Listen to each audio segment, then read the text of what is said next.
மக்கள் பணி, இயக்க பணி. இதன் அடிப்படையிலே மக்களுடைய நம்பிக்கையை பெற வேண்டும்.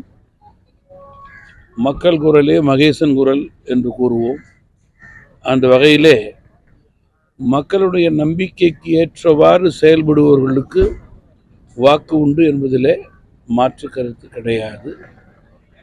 புதிய கொடியை இன்றைக்கு துவங்கி இருக்கிற தமிழக வெற்றி கழகத்தினுடைய தலைவர் மரியாதைக்குரிய திரு விஜய் அவர்களுக்கு தமிழ் மாநில காங்கிரஸ் கட்சியின் சார்பிலே மனம் நிறைந்த வாழ்த்துக்களை தெரிவித்துக் கொள்கிறேன். நீங்க பாலியல் தொந்தரவு என்பது உலக அளவிலேயே இருக்கக்கூடாது. தனி மனித ஒழுக்கம்தான் இதற்கு காரணம் என்பதில் மாற்று கருத்து கிடையாது. காவல்துறையினுடைய கண்டிப்பு, அரசாங்கத்தினுடைய கடினமான போக்கு, இவைகளெல்லாம் ஒரு புறம் இருந்தாலும் இதற்கு அடித்தளம் தனி மனித ஒழுக்கம். எனவே ஒவ்வொருவரும் தனி மனித ஒழுக்கத்தை கடைபிடிக்க வேண்டும். மிருகத்தனமான பாலியல்களை கேட்கும்போது மிக வருத்தமாக இருக்கிறது. இதில் சிறுவர் முதல் பெரியவர்கள் வரை இடம்பெறுவது வேதனைக்குரிய விஷயம்.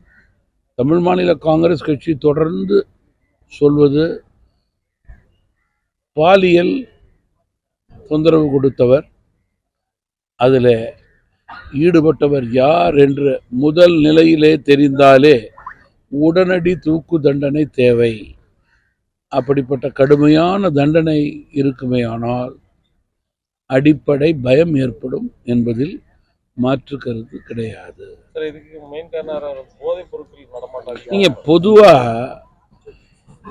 சட்டம் ஒழுங்கு எங்கு கெடுவது இருந்தாலும் அதற்கு குடிப்பழக்கம், போதைப் பொருட்கள் காரணம் என்பதிலே மாற்று கருத்து கிடையாது.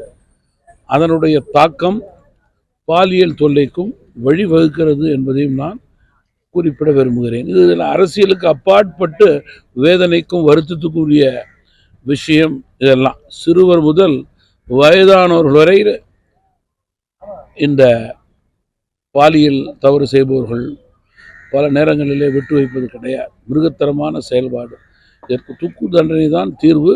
தூக்கு தண்டனை நேரம் காலம் கொடுக்காமல் உடனடி, சில நேரங்களிலே 24 மணி நேரம் 48 மணி நேரத்திலே கூட இந்த தூக்கு தண்டனை தவறு செய்தவர்கள் யார் என்று தெரிந்தால் தேவைப்படுகிறது. இன்றைய காலகட்டத்திலே அது அவசியமாகிறது, அவசரமாகிறது என்பதை நான் வலியுறுத்த விரும்புகிறேன்.